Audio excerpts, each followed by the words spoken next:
Tak tinggal diam, Hotma Sitompul buru sosok penyebar isu selingkuh dengan istri Bams X Samson. Hotma Sitompul merasa difitnah terkait kabar perselingkuhannya dengan Mika Vitawijaya, istri Bams X Samson. Hotma Sitompul jelas membantah kabar tersebut. Tak tinggal diam, Hotma kini mencari tahu penyebar pertama isu yang menyebut dirinya selingkuh dengan istri Bams X Samson, Mika Vitawijaya. Hotma Sitompul ingin membawa masalah ini ke jalur hukum.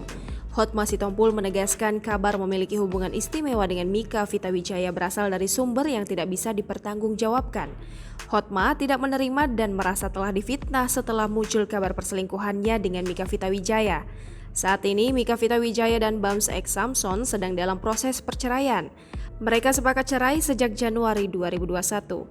Mika ingin bercerai lantaran malu selama menikah dengan Bams hanya hidup menumpang di rumah orang tua Bams X Samson.